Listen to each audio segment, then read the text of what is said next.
Niining panahon nga ang putling ebanghelyo gihagit sa mga hiwi nga pagtulunan. Kinahanglan mubarog ang mga tinunan ni Kristo sa pagpakigbisog sa paglaban sa pagtuo nga makausa ug alang sa tanang panahon gihatag sa Dios ngadto sa iyang katawhan.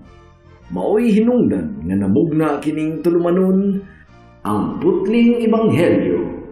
30 minutos nga pagsabwag sa tinuod nga ebanghelyo kauban ni Pastor Jeremias Hangad.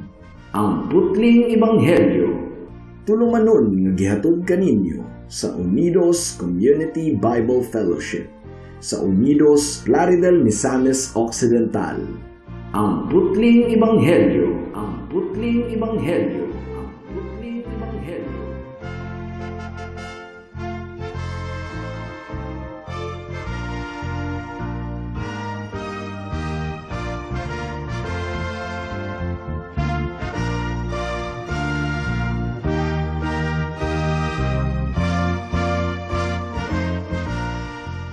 Mayong hapon, Unidos, Plaridel, Calamba, Baliangaw, sa Pangdalaga, Rizal, lupisay na ug kutob sa tanang gidala sa Ginoo sa pagpaminaw niining atong programa nga giuluhan og ang putling ebanghelyo. Sa makausapa kini ang inyong igsuon ug higala sa kahanginan si Pastor Jeremias Laure Hangad sa Unidos Community Bible Fellowship, dinuyugan sa iglesia nga nag-sponsor niining atong programa, ang Salitran Covenant Bible Church sa Barangay Salitran, Dakbayan sa Dasmariñas, probinsya sa Cavite. Akong gipaabot ang espesyal nga pagpanimbaya kang Dr. Dolphin Mundingtan sa Baliangaw nga naminaw karon sa atong programa ug sa akong lolo nga si Isabelo Laure Sr. sa Lawis, New Look, Plaridel nga naminaw usab karon. Ang atong teksto ning takna sa kahaponon makita sa mga buhat kapitulo 8 bersikulo 32 hangtod sa 40. Ang giingon dire, mao kini ang bahin sa kasulatan nga iyang gibasa. Wala gayud siya moreklamo, sama siya sa karnero nga gidala sa ihawanan aron patyon, usama sa karnero nga wala gayud motingog samtang giguntingan. Gipakaulawan siya og dili matarong ang pagsintensya kaniya. Walay makasaysay mahitungod sa iyang kaliwatan tungod kay ang iyang kinabuhi dinhi sa yuta gikuha naman. Mingon ang opisyal kang Filipi, sultihi ako kung kinsa ang gipasabot sa propeta. Ang iya bang kaugalingon ulain nga tawo. Busa gikan niadtong bahina sa kasulatan gisaysay kaniya ni Felipe ang maayong balita mahitungod kang Hesus. Samtang nagpadayon sila sa pagbiyahe, miabot sila sa dapit nga may tubig. Miingon ang opisyal kang Felipe, "Oh, may tubig dinhi. May hinungdan pa ba nga dili ako mabautismuhan?" Mitubag si Felipe kaniya, "Mahimo ka ng bautismuhan kun kinasingkasing gayod ang imong pagtuo." Miingon ang opisyal, "Oo, nagtuo ako nga si Hesukristo mao ang anak sa Dios." Gipahunong sa opisyal ang karwahe ug milugsong silang duha sa tubig ug gibautismuhan siya ni Felipe. Paghawas nila gikan sa tubig, ang espiritu sa Ginoo kalit lang nga mikuha kang Felipe. Wala na siya makit-i sa opisyal. Sa apan malipayon gayod ang opisyal samtang nagpadayon siya sa pagpauli. Sa dihang nakamatngo na si Felipe, didto na siya sa lugar sa Azotus, nagwali siya sa maayong balita sa mga lungsod nga iyang giagian hangtod nakaabot siya sa Caesarea. Nakita nato niadtong miaging semana nga ang Dios ang nag-initiate o nagpasiugda sa panaghimamatay ni Felipe ug sa eunuko nga Etiopiano. Ang balaang espiritu usab ang nagdala ni adtong maong eunukuha nga basahon ang panagna ni Isayas mahitungod sa pag-anto sa Mesiyas nga umaabot. Ug nakita pud nato nga dili aksidente nga kadto gayud ang teksto sa daang tugon ang iyang nabasahan. I believe it was the Lord who arranged every detail of Philip's encounter with the Ethiopian eunuch. Ang Dios, mga kahigalaan, Dios sa tanang probidensya. Siyang nagtakda sa tanang mga panghitabo. Nothing is accidental for Him. Atong basahon ang bersikulo 32 ug 33. Ang giingon dere, mao kini ang bahin sa kasulatan nga iyang gibasa. Wala gayud siya moreklamo, sama siya sa karnero nga gidala sa ihawanan aron patyon, sama sa karnero nga wala gayud motingog samtang giguntingan. Gipakaulawan siya og dili matarong ang pagsentensya kaniya.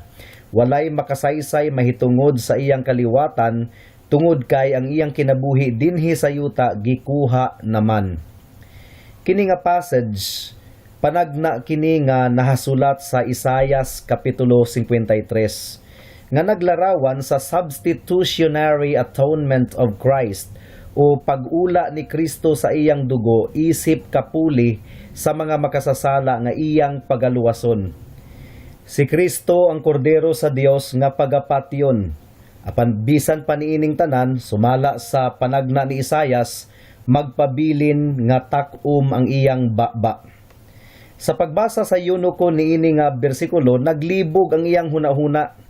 Kinsa man ang but ipasabot ni Propeta Isaias niini? Well, of course, mga kahigalaan, kita nga nagbasa karon, kahibaluta nga si Jesus ang gitagna ni Isaias sa kapitulo 53 sa iyang panagna. Apan ang yunuko nga Etiopiano, wala gayud niya masabti kung kinsa ang kordero nga gitagna ni Isaias nga mag-antos ug pagapatyon. Sumala sa giingon ko na kaganina, ang balaang espiritu ang nagdala ni adtong maong yunukuha sa pagbasa ni adto nga bahin sa panagna ni Propeta Isaias. So giandam na sa balaang espiritu ang iyang kasing-kasing alang sa pagpasabot ni Filipe. Mao nga sa pagtapad ni Filipe kaniya, nangutana dayon siya kung kinsa man ang buti pasabot ni Isaias niining iyang panagna. Gihisgutan ba niya ang iyang kaugalingon o gihisgutan niya ang lain pang tawo? Adunay duha ka bahin ang atong pagtuon ning takna sa kahaponon. Una, ang pagkamahinungdanon sa sistematiko nga pagtuon sa Biblia. The importance of systematic study of the scriptures. Ikaduha, ang minimum nga kahibalo nga gikinahanglang masabtan, dawaton ug tuuhan sa mga tawo aron sila mahimong tinuod nga Kristohanon. Magampo una kita. Dios nga labing gamhanan sa among pagpaminaw sa imong pulong ni ining taknaa, among gipangayo ang kasing-kasing nga anda mo dawat niini. Tabangi kami ingon nga mga makasasala nga nanginahanglan sa imong kaluoy aron masabtan namo ang imong mahigugmaon nga pagtawag pinaagi sa mensahe sa ebanghelyo sa imong grasya. Amo kining gipangayo sa ngalan sa imong bugtong anak nga si Jesus. Amen. Mudangat na kita sa unang punto. Apan sa dili pa, usbon ko mga kahigalaan, aron dili mawala sa atong hunahuna, ang teksto nga gibasa sa Etiopiano nga yunuko, mao ang panagna sa Isaias 53, mahitungod sa pag-anto sa Mesiyas nga umaabot. Nga wala na ilain kundili ang atong Ginoong Hesukristo. So giunsa kaha pagpasabot ni Filipino kadtong maong panagna ni Isaias? Unsa man ang unod sa iyang pagpasabot? Atong basahon ang bersikulo 35. Ang giingon dire, busa gikan ni adtong bahina sa kasulatan, gisaysay kaniya ni Filipe ang maayong balita mahitungod kang Jesus. Unsa man ang unod sa pagwali sa ebanghelyo ni Filipe? Kung atong sabton ang giingon sa bersikulo 35 nga gikan ni adtong bahina sa kasulatan, nagpasabot kini nga diving board lang ni Filipe kadtong maong bahin sa kasulatan sa iyang pagpailaila kang Jesus ngadto sa yunuko. Diving board lang. Mikutlo pa si Filipe og uban pang mga bahin sa Biblia aron sa pagpasabot kaniya sa maayong balita mahitungod kang Jesus. In other words, Philip was cross-referencing one portion of the scriptures with still many other portions of the scriptures.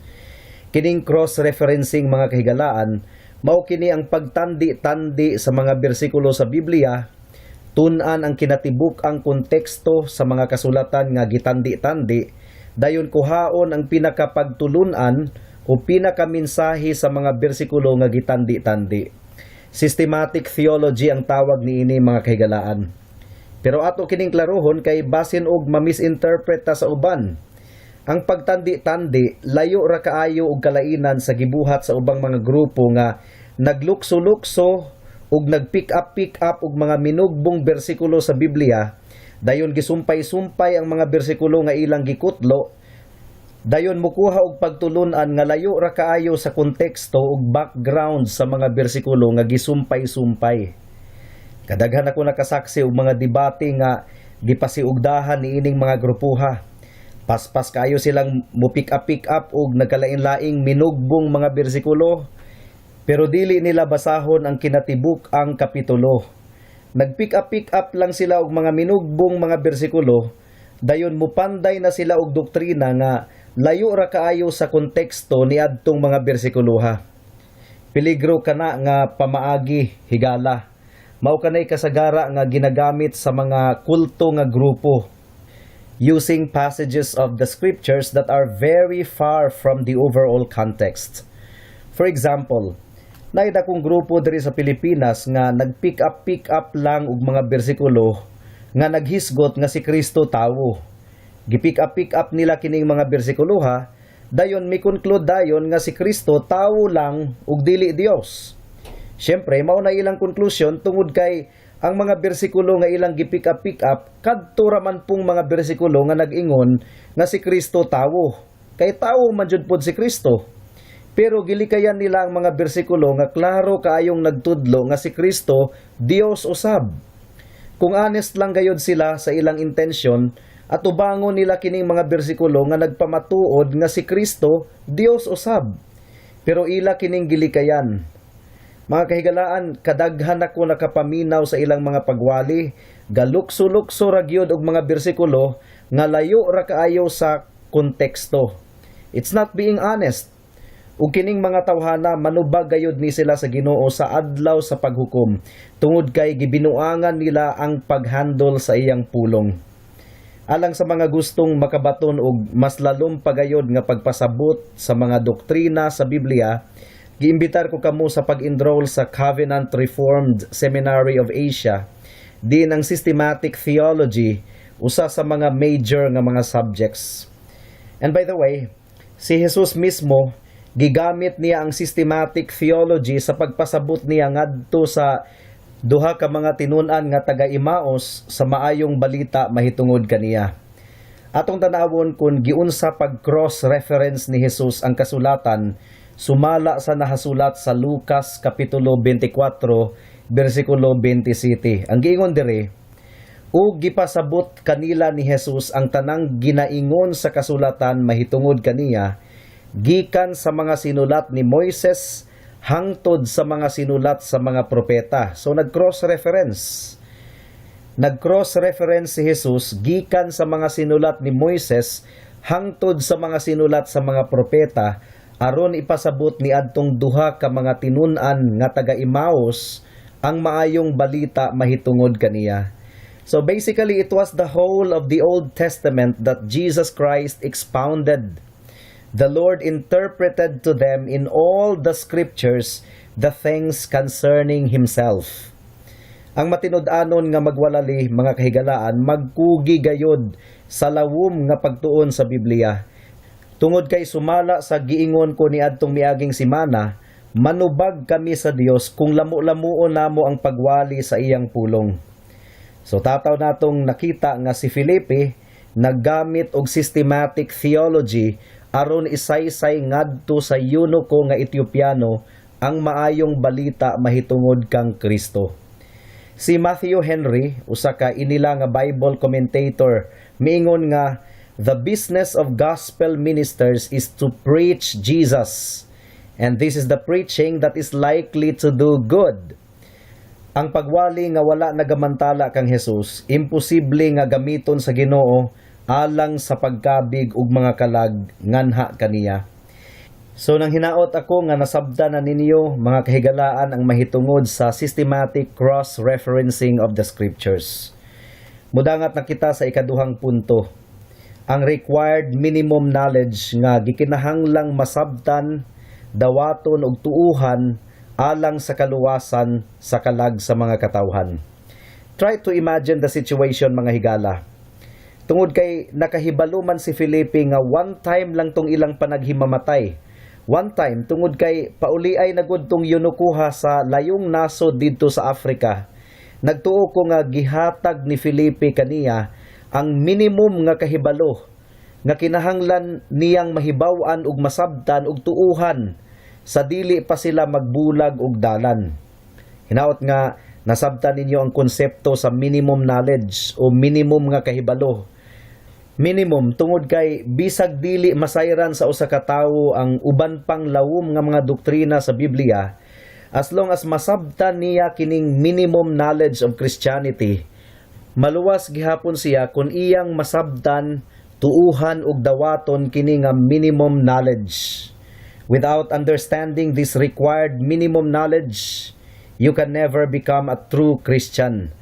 Mao nga alang sa kaayuhan sa imong kalaghigala, paminawa og duro kining mensahe karon gikan sa pulong sa Dios, tungod kay ang imong eternidad ang nakasalalay niini kun dili nimo kini masabtan. Nagtuo ko nga kining akong ipasabot kanimo karon, maupod kini ang gipasabot ni Felipe niadtong eunuko nga Etiopiano sa wala pa sila nagbulag og dalan. Sa wala pa mipadayon sa pagbiyahe ang eunuko pauli didto sa Ethiopia sa kontinente sa Africa. Karon unsa may sulod niining required minimum knowledge? Una, giproklamar ni Felipe ang kamatayon ni Hesukristo. Usbo nato sa pagbasa ang bersikulo 32 ug 33. Wala gayod siya moreklamo, sama siya sa karnero nga gidala sa ihawanan aron patyon, usama sa karnero nga wala gayod motingog samtang giguntingan. Gipakaulawan siya ug dili matarong ang pagsintensya kaniya. Walay makasaysay mahitungod sa iyang kaliwatan tungod kay ang iyang kinabuhi dinhi sa yuta gikuha naman.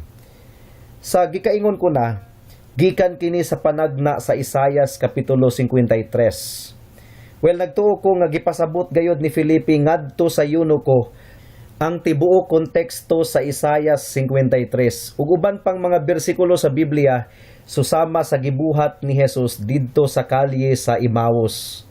Ug kung basahon nato ang tibuok Isaias 53 mga kahigalaan, gipasabot didto ang rason kung nganong nag-antos o gilansang si Jesus didto sa cross. Atong tanawon ang Isaias 53 bersikulo 5. Ang giingon diri, gisamaran siya gumikan sa atong mga kalapasan, gibunog siya gumikan sa atong mga pagsupak. Ang sala di ay sa mga katawhan ang hinungdan nganong nag-antos o gilansang si Kristo didto sa cross. In other words, giwali ni Felipe ang mahitungod sa sala. Daghang mga pastor karon ang naglikay sa pag-expose sa sala sa mga katawhan. Apan si Propeta Isaias ug si Felipe mismo nga nagpasabot sa panagna ni Isaias, wala nagpanuko sa paghisgot sa sala sa mga katawhan. Samot na ang atong Ginoong Hesukristo. Ang matinud-anon nga pagwali dili mahadlok sa pagkutlo ug pagpasabot sa kasuko ug tunglo sa Dios nga gipadaya gikan sa langit batok sa tanang dili pagka-Diosnon ug pagkadautan sa mga katawhan nga nagtuok sa kamatuoran gumikan sa ilang pagkadili matarong. Why did the Lord Jesus Christ die? Nganong namatay man si Jesus? He died because of sin. Pero unsa man ang sala, mga kahigalaan? Unsa man ang sala? Gitubag kini nga pangutana ni Apostol Juan sa unang Juan 3:4. Mag-cross-reference na kita. Miingon siya nga sin is lawlessness. Ang sala mao ang pagsalikway ug pagsupak sa balaod. Lawlessness, meaning to say, no law. Unsa man ang balaod? Wala na ilain pa kundili ang napulo kasugo. Ayaw pagbaton og laing Dios sa akong atubangan. Ayaw paghimog hinulma nga Dios. Ayaw gamita ang pangalan sa Ginoo sa walay hinungdan. Hinumdumi ang adlaw nga igpapahulay aron himuon kining balaan. Tahura ang imong amahan ug inahan. Ayaw pagpatay, ayaw panapaw, ayaw pangawat, ayaw pamakak, ug ayaw pangaghop. Well, kitang tanan misupak sa balaod sa Dios. Mao nga kitang tanan nahimong mga hinukman sa Dios. Dili ta makahimo sa pagluwas sa atong kaugalingon. Unsa may atong paglaom aron mapapas ang tanan natong sala, mga kahigalaan. Giula ni Jesus ang iyang hamili nga dugo isip halad alang sa sala. aron kita mapasaylo ug pagaisipon nga matarong atubangan sa Dios.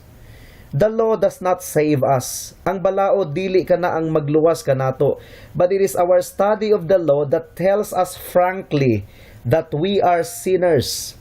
Ug tungod ni ana, mudangup kita kang Hesus alang sa atong kaluwasan. Peligro kaayo ang mga grupo nga nagsalikway sa balaod, nga gitangtang na kuno ang balaod sa dispensation of grace. They are terribly mistaken. Even the Apostle Paul mentioned the fifth commandment in Ephesians chapter 6 verses 1 hangtod sa 3. Children, obey your parents in the Lord, for this is right. Honor your father and mother, which is the first commandment with a promise. So gikutlo ni Pablo ang ikalimang sugo. How come these groups tell us na wala na kunoy balaod karong dispensation of grace? They're terribly mistaken. Unsaon man nato pagkasayod nga makasasala di ay kita, ug nanginahanglan kaayo sa kaluoy sa Ginoo kun dili nato tun-an ang balaod. Paminawa ang giingon ni Pablo sa Roma kapitulo 3 bersikulo 20. Ang giingon dire, kay pinaagi sa balaod adunay pagkahibalo sa kasalanan. Through the law, we are able to understand that we are sinners, desperately needing God's grace of salvation in the Lord Jesus Christ. Mao kini klaro kayong gitudlo sa Biblia. Apan subo nga pamalandungon, for example, doon ako'y dispensationalist nga baguhan pa lang gayud na akong nahimamat, nga miingon nga dili na kuno sapayan panghisgutan ang sala kung musangyaw ta sa ebanghelyo. Wala na gud kuno ta nahiilalom sa balaod karon, kundili nahailalom na sa grasya. So dili na sapayan panghisgutan ang sala. Mag-focus na lang kuno ta sa grasya sa kaluwasan. Apan mga kahigalaan, ang good news mahitungod sa grasya ni Jesus sa kaluwasan, good news lamang kung atong masabtan ang bad news. Dili good news alang kanimo ang libre nga tambal sa ulcer kung wala kay ulcer. Pero kung gipahibalo kanimo sa doktor ang bad news, nga dako na kaayo ang samad sa imong tungol gumikan sa ulcer, ikalipay gayud kaayo nimo ang good news nga adunay tambal sa ulcer nga libre. Kung moderitso ang magwalali og sulti kanimo mahitungod sa grasya sa kaluwasan, apan wala niya mapasabot kanimo ang imong dakong problema, nganong nanginahanglan ka sa grasya sa kaluwasan, dili gayud ikaw muduol kang Hesus higala. Mao'y hinungdan nganong si Apostol Pablo pagkahuman niyang giingon sa Roma 1:16 nga dili niya ikaulaw ang pagsangyaw sa maayong balita kay mao kini ang gahom sa Dios sa pagluwas sa tanan nga nagatuo, una sa mga Hudiyo ug sunod sa mga dili Hudiyo. Iya dayong gisunod sa pagpasabot sa bersikulo 18 kung nganong nanginahanglan kita sa maayong balita sa kaluwasan. Why do we need salvation? We need salvation because of the wrath of God. Nanginahanglan kita og kaluwasan tungod sa tunglo sa Dios. Roma kapitulo 1 bersikulo 18 ang giingon dire, tungod kay ang tunglo sa Dios gipadayag gikan sa langit batok sa tanang pagkadili Dios non ug pagkadili matarong sa mga tawo nga nagpugong sa kamatuoran gumikan sa ilang pagkadautan. Higala, nanginahanglan ka sa good news gumikan sa bad news. Kinahanglan nga imong masayran ang bad news nga ang tunglo sa Dios ginabubo niya og ibubo pagayod sa adlaw sa paghukom ngadto sa mga taong dili Dios non ug dili matarong. The wrath of God is revealed from heaven against all ungodliness and unrighteousness of men who suppress the truth in unrighteousness. Mo kini giingon sa Roma kapitulo 1 bersikulo 18. Unsa may but ipasabot sa pulong nga ungodly. Ungodly meaning to say no God. Sa ilang utok nagtuo sila kunuhay nga dunay Dios. Apan sa ilang pagkinabuhi murag walay Dios. Nagkinabuhi sila nga walay pag-ila sa Dios, walay pagtagad sa Dios sa ilang mga pag-ampo ug panghuna-huna, ug walay pagsalig sa Dios.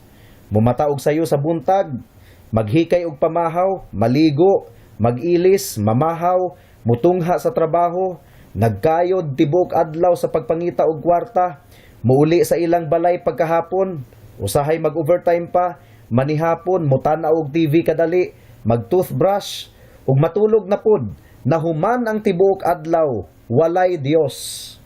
Wala mahunahunai ang Dios bisa gamay, wala sangpita ang Dios, wala ilha ang Dios sa tibuok adlaw. Mao kini ang buti pasabot sa pulo nga ungodly, walay Dios, ungodliness and unrighteousness of men. Mao kini ang target sa tunglo ug kapungot sa Dios higala. Nang hinaot ako nga gitandog sa Ginoo ang imong kasing-kasing karon. Gikinahanglan nimo si Kristo, ingon nga imong Dios ug manluluwas, tungod kay adunay tunglo ug kasuko ang Dios. Kinahanglang maluwas ikaw gikan sa kasuko sa Dios. For a long time, nagrebelde ka sa Dios, wala nimo siya tagda. Apan karon giawhag kaniya nga mosurrender kaniya ug mo bow down kaniya. Ug dawaton lamang ikaw sa Dios kung mahugasan ang tanan nimong mga sala. Apan nag-ingon ang Biblia sa Hebreyohanon kapitulo 9 bersikulo 22 nga kung walay pag-ula sa dugo, walay kapasayloan. Mao nga giula ni Jesus ang iyang dugo didto sa cross. Mao kadto ang gipasabot ni Filipe sa eunuko ug mausab kini ang akong gipasabot kanimo karon higala. Apan nagtuusab ako nga wala mapakya si Filipe sa pagpasabot usab sa eunuko mahitungod sa pagkabanhaw ni Jesus human sa iyang kamatayon. Ug karon naglingkod siya sa iyang trono ug naghari sa iyang iglesia. Apan ang kordero sa Dios nga namatay ug nabanhaw ug naghari karon mubalik pag-usab aron sa paghukom sa tanang katawhan. Sa pagbalik ni Jesus higala dili na siya manluluwas, kundili maghuhukom na. Pagahukman ni Jesus ang tanang nahailalom sa iyang tunglo, ang tanang wala mutuo ug musalig kaniya, ang tanang wala mo pailalom sa iyang awtoridad. So higala, andam ka na ba sa pagbalik sa Dios? Andam ka na ba sa pag-atubang sa iyang paghukom? Usa ka ba sa mga magmaya nga makita na nimo ang nawong sa imong manluluwas sa iyang pagbalik? Ang manluluwas nga naghugas sa tanan nimong mga sala, pinaagi sa iyang hamili nga dugo. Hinaot nga usa ka sa mga niluwas nga makauban ni Jesus sa iyang walay katapusan nga gingharian. Apan hadlo kaayong hunahunaon kung maapil ikaw sa kadaghanan, majority, nga mahimong target sa tunglo ug kasuko sa Dios sa iyang pagbalik. Hadlo kaayo kung apil ka sa majority sa mga katawhan nga sumala pa sa pinadayag kapitulo 6 bersikulo 15 hangtod sa 17, nanago sa mga langob ug sa ilalom sa mga bukid ug nag-ingon sa mga bukid ug sa mga bato, tumpagi ninyo kami og tabuni aron dili kami makita sa nagalingkod sa trono ug aron makalingkawas kami gikan sa tunglo sa kordero. Kay ang dakong adlaw sa ilang tunglo miabot na ug kinsa ang makasugakod niini. Apan ang good news higala, aduna ka pay higayon nga makalikay gikan sa tunglo sa Dios. Dili mo ba kini buhaton? Hinulsuli ang imong mga sala, dangup kang Jesus, saligi ang gahom sa iyang dugo sa paghugas sa tanan nimong mga sala. Ug nagsaad siya nga dili gayud niya isalikway si bisan kinsa nga muduol kaniya. Buhata kini karon higala, ayaw na pagpaabot og ugma sunod semana sunod bulan, karon na. Kay wa ka kahibalo kung unsay mahitabuon niya. Karon nagyud, hinulsuli ang imong sala ug tuuhi si Jesus, ingon nga imong bugtong Dios ug manluluwas. Amen. Hangtod din hinalang kita taman sa atong pagtuon karong taknaa, tuhod kay wala na kitay oras pa. Sa makausap pa, giimbitar ko kamo sa pagtambong sa atong panimbahon ugmang adlaw, adlawng Domingo, adlaw nga igpapahulay, alas 2 sa hapon sa panimalay ni Winstro hangad sa Unidos. Daghang salamat. Alang sa dugang nga mga pangutana, mahimong mo text kang Pastor Jeremias hangad sa 0935 744 3030.